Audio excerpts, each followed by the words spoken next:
بسم اللہ الرحمن الرحیم۔ السلام علیکم 8 کلاس۔ اب ہم حمد کے سوال جواب کریں گے۔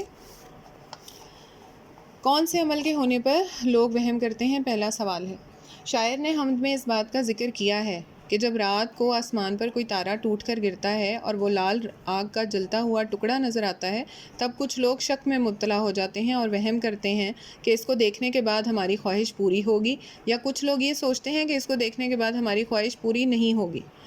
اس کو وہم کرنا کہتے ہیں، حالانکہ تارہ ٹوٹنا قدرت کا ایک کرشمہ ہے اور کچھ بھی نہیں ہے۔ آپ یہ دھیان رکھیے گا 8 کلاس کہ آپ کا جواب کم از کم 8 لائنز کا ہونا چاہیے۔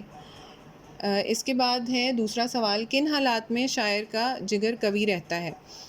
شاعر نے حمد میں اس بات کا ذکر کیا ہے کہ اگر کبھی میں سمندر کا سفر کروں یا ویرانے میں چلا جاؤں اور اس وجہ سے میں اپنے گھر سے یا گھر والوں سے دور ہو جاؤں تو کبھی بھی پریشان نہیں ہوتا، کیونکہ میرا حوصلہ مضبوط رہتا ہے، اس وجہ سے کہ میں اللہ تعالیٰ کا ذکر کرتا رہتا ہوں۔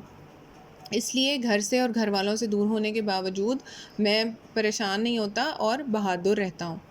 اب یہ 2 سوالات تو میں آپ کو لکھے ہوئے بھی دے دوں گی، لیکن جو باقی سوالات ہیں ان کو آپ نے میرے ساتھ کلاس میں ڈسکس کرنا ہے اور پھر ان کو آپ نے خود سے لکھنا ہے، اور یہ آسان سے ہیں، آپ کو نظم سمجھ آ رہی ہے تو آپ اس کے سوالات کے جوابات آرام سے ڈھونڈ سکتے ہیں۔ اس میں آپ نے اب یہ ہے کہ شاعر کو کسی بھی چیز کا خوف کیوں نہیں ہے؟ کیونکہ وہ اللہ تعالیٰ کا ذکر کرتا رہتا ہے۔ اس کو آپ نے تھوڑا سا تفصیل سے لکھنا ہوگا۔ خوفزدہ کرنے والے مقامات کون سے ہیں؟ یہ بھی آپ دیکھیں گے یہاں پہ اس نے بتایا ہے کہ جہاں پہ میں خوفزدہ نہیں ہوتا، جیسے یہ ہے کہ میرے میدان آ جائیں، پرانا کوئی کھنڈر سنسان آ جائے، مرگھٹ ہو یا قبرستان ہو، وہاں میں خوفزدہ نہیں ہوتا۔ پھر یہاں پہ بھی اسی طرح می نے آندھی نے مجھ کو گھیرا ہو اور لیکن میرا دل پرہول نہیں ہوتا، یعنی خوفزدہ نہیں ہوتا۔ آپ نے یہ دونوں باتیں اسی طرح یہاں پہ جو ہے تیسرے بند میں بھی انہوں نے بتایا ہوا ہے کہ میرے دل میں نہ خوف و اصلہ، یعنی جڑ سے پیڑ اکھڑ جاتے ہیں یا طوفان آ جاتا ہے بہت زیادہ، اندھیرے ہو جاتا ہے بہت زیادہ، تب بھی میں خوفزدہ نہیں ہوتا۔ آپ نے یہ 3-4 چیزیں اب اسی طرح سے ترتیب سے ان کو لکھنا ہے اپنے جواب میں۔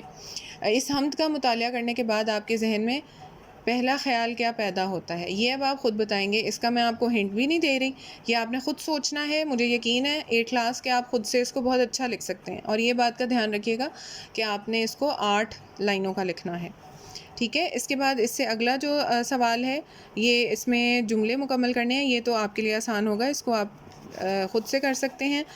لفظ کا انتخاب کر کے خالی جگہ پر کرنی ہے، حمد کے مطابق مصرے مکمل کرنے ہیں، یہ سارا آپ کر سکتے ہیں۔ کالم الف اور بے کو ملانا ہے، یہ بھی آپ کو کرنا آ جائے گا۔ تو اس کے بعد جو باقی سوالات رہ گئے ہیں یہ ہم لوگ اپنی کلاس میں ڈسکس کریں گے اور ان کو پھر مکمل کریں گے انشاءاللہ۔ اوکے 8 کلاس، ہم کلاس سے ملتے ہیں۔ اللہ حافظ۔